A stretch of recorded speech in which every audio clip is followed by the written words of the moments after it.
그 줄기에서 한 싹이 나며 그 뿌리에서 한 가지가 나서 결실할 것이요 그의 위에 여호와의 영 곧 지혜와 총명의 영이요 모략과 재능의 영이요 지식과 여호와를 경외하는 영이 강림하시리니 그가 여호와를 경외함으로 즐거움을 삼을 것이며 그의 눈에 보이는 대로 심판하지 아니하며 그의 귀에 들리는 대로 판단하지 아니하며 공의로 가난한 자를 심판하며 정직으로 세상의 겸손한 자를 판단할 것이며 그의 입의 막대기로 세상을 치며 그의 입술의 기운으로 악인을 죽일 것이며 공의로 그의 허리띠를 삼으며 성실로 그의 몸에 띠를 삼으리라.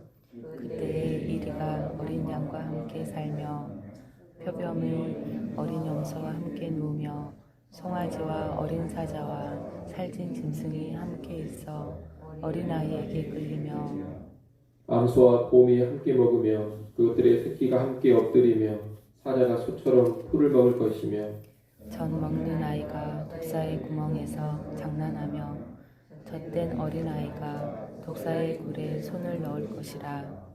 내 거룩한 산 모든 곳에서 해됨도 없고 상함도 없을 것이니 이는 물이 바다를 덮음같이 여호와를 아는 지식이 세상에 충만할 것임이니라. 그날에 이새의 뿌리에서 한 싹이 나서 만민의 기치로 설 것이요 열방이 그에게로 돌아오리니 그가 구한 것이 영화로우리라. 그날에 주께서 다시 그의 손을 펴사 그의 남은 백성을 아수르와 애굽과 바드로스와 구스와 엘람과 시날과 하맛과 바다 섬들에서 돌아오게 하실 것이라. 여호와께서 열방을 향하여 기치를 세우시고 이스라엘의 쫓긴 자들을 모으시며 땅 사방에서 유다에 흩어진 자들을 모으시리니 에브라임의 질투는 없어지고 유다를 괴롭게 하던 자들은 끊어지며 에브라임은 유다를 질투하지 아니하며 유다는 에브라임을 괴롭게 하지 아니할 것이요 그들이 서쪽으로 블레셋 사람들의 어깨에 날아앉고 함께 동방 백성을 노략하며 에돔과 모압에 손을 대며 암몬 자손을 자기에게 복종시키리라. 여호와께서 애굽 해만을 말리시고 그의 손을 유브라데 하수 위에 흔들어 뜨거운 바람을 일으켜 그 하수를 쳐 7갈래로 나누어 신을 신고 건너가게 하실 것이라. 그의 남아있는 백성 곧 아수르에서 남은 자들을 위하여 큰 길이 있게 하시되 이스라엘이 애굽 땅에서 나오던 날과 같게 하시리라. 아멘. 이사야 11장은 다윗 집안에서 나오는 한 통치자가 열어가는 구원의 시대를 예언하고 있습니다. 11장 1절에 보면 이새의 줄기에서 한 싹이 나며 그 뿌리에서 한 가지가 나서 결실할 것이라고 합니다. 이새는 다윗의 아버지입니다. 그러니 이새의 줄기와 뿌리란 다윗 왕조의 근원을 의미하는 표현입니다. 이제 다윗 집안에서 한 사람이 등장하게 된다는 겁니다. 그에게는 여호와의 영이 임해서 지혜와 총명, 모략과 재능, 지식과 여호와를 경외함으로 다스립니다. 여호와의 영으로 충만한 이 통치자에 의해서 정의와 공의의 질서가 이 땅 가운데 회복됩니다. 그는 눈에 보이거나 귀에 들리는 대로 재판하지 않습니다. 여호와께서 주시는 지혜와 총명에 의지해서 감추인 것들을 정확하게 파악하고 정의롭게 판결합니다. 그래서 가난한 자, 겸손한 자들을 공의와 정직으로 판단해주고 악한 세상과 악인들은 징벌합니다. 또 그는 공의와 성실로 옷을 입고서 통치해 갑니다. 이렇게 완전한 왕이 와서 통치하는 때가 되면 모든 것이 회복됩니다.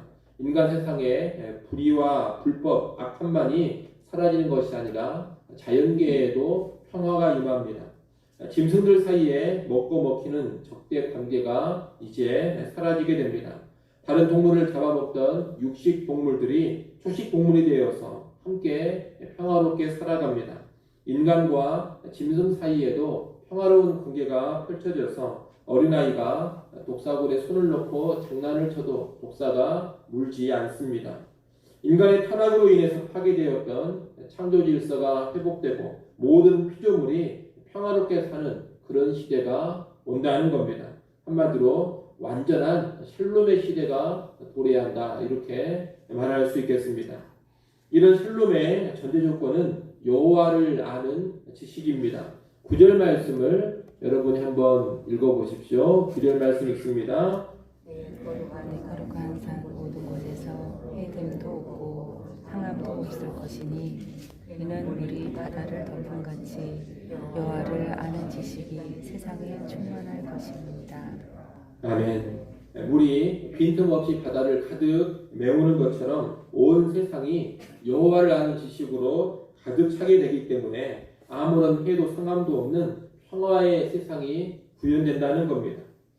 이 일은 다윗의 집안에서 태어나 여호와의 영이 함께하는 통치자를 통해서 이루어지는 일입니다. 그 통치자를 통해서 여호와를 아는 지식이 온 땅에 충만해지는 그런 역사가 나타나게 되고, 그로 인해서 완전한 샬롬의 시대가 이 땅 가운데 찾아오는 겁니다. 이어지는 10절로 16절까지 말씀은 이새의 뿌리에서 한 싹이 나는 그날, 곧 다윗 집안의 통치자가 나타나는 그날에 있게 될 이스라엘의 회복에 관한 말씀입니다. 그날 이새의 뿌리에서 나는 통치자는 만민의 깃발로 설 것이고 열방이 그에게 돌아오고 그가 있는 곳은 영화롭게 될 것입니다. 그는 온 세계를 다스리는 왕이 되는 겁니다. 단순히 이스라엘의 왕이 되는 게 아닙니다. 온 세상의 왕이 됩니다. 그는 또 쫓기고 흩어졌던 주의 백성들을 사방에서 불러 모읍니다. 징벌을 받아 쫓기고 흩어졌던 하나님의 백성입니다. 그런데 그 백성들이 이제 다시 돌아오는 겁니다. 돌아올 뿐만이 아니라 그들은 이제 서로 간에 화해하고 하나가 됩니다. 13절에 있는 말씀처럼 에브라임과 유다, 곧 북이스라엘과 남유다가 다시는 서로 질투하거나 괴롭게 하거나 싸우지 않습니다. 오히려 에브라임과 유다가 이제 하나가 되어서 주변을 정복해 갑니다. 14절에 그런 내용이 나옵니다. 서쪽의 블레셋, 동방 백성인 아람, 요단 동편의 에돔, 모압, 암몬으로 진격해서 정복해 갑니다. 이 14절에 언급되는 나라들은 모두 다윗 왕 때에 정복했던 나라들입니다. 그런 이 14절 말씀은 다시 예전 다윗 왕국의 영광을 되찾게 되리라, 그런 의미입니다. 그리고 흩어진 백성들의 귀환은 제2의 출애굽으로 선언이 됩니다. 15절, 16절 말씀 우리 같이 한번 읽어보겠습니다. 함께 읽습니다. 여호와께서 애굽 해만을 말리시고 그의 손을 유브라데 하수 위에 흔들어 뜨거운 바람을 일으켜 그 하수를 쳐 7갈래로 나누어 신을 신고 건너가게 하실 것이라. 그의 남아있는 백성 곧 아수르에서 남은 자들을 위하여 큰 길이 있게 하시되 이스라엘이 애굽 땅에서 나오는 날과 같게 하시리라. 아멘. 바다와 강이 주의 백성의 귀환을 막지 못합니다. 여호와께서 애굽 해만을 말리시고 큰 유브라데 강을 쳐 7갈래의 작은 개울로 만들어버리고 뜨거운 바람으로 말려서 신을 신고 건너가게 하십니다. 과거에 출애굽 때에 홍해를 갈라서 길을 만드셨던 것처럼 이제 아수르, 이 바벨론 지역에서 귀환하는 백성을 위해서도 하나님께서 큰 길을 만들어 주시는 겁니다. 이런 길을 만들어 주심으로 인해서 주의 백성이 온전히 회복되어 가나안 땅으로 돌아오는 겁니다. 오늘 본문이 11장 말씀은 예수 그리스도를 통해서 성취가 되어지는 말씀입니다. 예수 그리스도께서 이새의 집안, 다윗의 집안에 나셔서 여호와의 영으로 충만한 왕이 되십니다. 그분은 완전한 정의와 공의의 왕이십니다. 선악을 정확하게 분별하시고 완벽하게 심판하십니다. 그의 나라에서는 조금도 악이 있지를 못합니다. 그리스도께서 다스리시는 나라는 또한 완전한 평화의 나라가 될 겁니다. 완전한 샬롬이 예수 그리스도를 통해서 구현됩니다. 예수 그리스도를 통해 여호와를 온전히 알게 되고 그 지식이 온 땅에 충만하게 됩니다. 그 가운데 온 세상이 회복되어지고 완전한 샬롬을 사람들이 누리게 되는 겁니다. 그와 더불어 예수께서 오시면 주의 백성의 회복이 이루어집니다. 회복된 주의 백성은 온전한 하나됨을 이룹니다. 그리고 회복되는 주의 백성이 온 땅을 정복해 갑니다. 특히 우리가 알아야 될 것은 이 회복되는 주의 백성은 혈통상의 이스라엘이 아니라는 겁니다. 온 땅 가운데 있는 하나님의 택하신 백성들이 이제 신약 시대에는 회복된 주의 백성이 됩니다. 온 땅 열방 가운데서 예수를 믿고 나오는 사람들이 주의 백성 이스라엘이라는 겁니다. 그래서 이 이스라엘을 구약 이스라엘과 비교해서 영적인 이스라엘이다 그렇게 말하는 겁니다. 구약 선지자들은 이스라엘의 회복을 말하고 있는데 이 이스라엘의 회복이 단순히 육적 이스라엘의 회복이 아니라 영적 이스라엘의 회복으로 성취가 된다는 겁니다. 그렇기 때문에 구약 선지서에 나오는 이스라엘의 회복을 오늘날 어떤 팔레스타인 땅에 있는 혈통적인 이스라엘의 회복이라든가 혈통적인 유대인들의 회복으로 우리가 이해를 하면 안 되겠습니다. 그렇게 이해를 하면 성경을 많이 오해하게 됩니다. 이 이스라엘의 회복은 영적 이스라엘의 회복으로 성취된다. 그렇게 이해를 하십시오. 그리고 영적인 이스라엘을 뭐라고 부르느냐? 교회라고 부르는 겁니다. 다시 말하면 온 땅 가운데 있는 택함받은 주의 백성들이 이제 예수를 믿고 하나님께로 돌아오게 됩니다. 예수를 왕으로 모시고 살아가게 됩니다. 그들이 교회이고 그들이 회복된 이스라엘, 영적 이스라엘이라는 겁니다.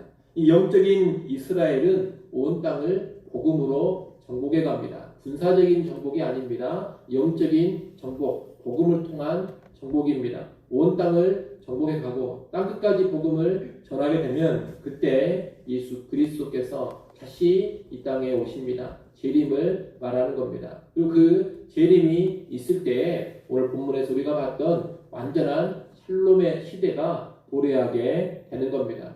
아직은 샬롬의 시대가 재림을 통해 완성되지 않았기 때문에 육식동물들이 초식동물이 되고 사자와 어린 양이 함께 뛰놀고 어린아이가 독사굴에 손을 넣어도 물리지 않는 그런 일이 벌어지지는 않습니다. 이 일은 언제 성취가 되느냐? 예수님이 재림하실 때 성취가 될 겁니다. 주의 백성들은 그 재림의 성취를 꿈꾸면서 이 땅 가운데 복음을 전하고 온 땅을 복음으로 정복해 가는 겁니다. 그런 여러분이 이런 내용들을 잘 기억하시고 오늘 본문이 어떻게 성취되는지를 정확하게 이해하면서 신앙생활을 하시기를 바랍니다. 우리가 회복된 이스라엘이라는 것 기억하시고 예수 그리스도의 통치를 잘 받아가시면서 정의와 공의로 이 땅을 살아가시기를 바랍니다. 또 재림 때에 있게 될 완전한 하나님의 나라 샬롬의 시대를 꿈꾸면서 그날에 우리까지 열심으로 복음을 증거해가고 온 땅을 복음으로 영적으로 정복해가는 주의 백성 될 수 있기를 간절히 소원합니다. 기도하겠습니다. 아버지 하나님, 이사야 11장의 구원의 시대에 관한 예언이 예수 그리스도를 통해 성취되었고 또 오늘 우리를 통하여 성취되고 있음을 잘 알게 하여 주시옵소서.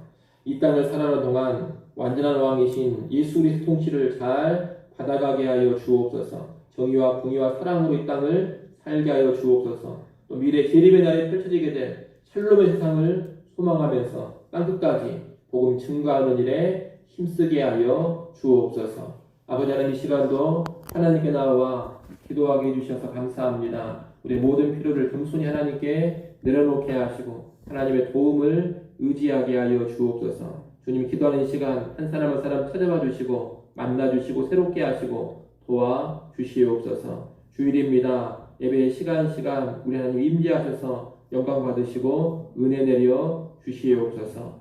예수님의 이름으로 기도드리옵나이다. 아멘.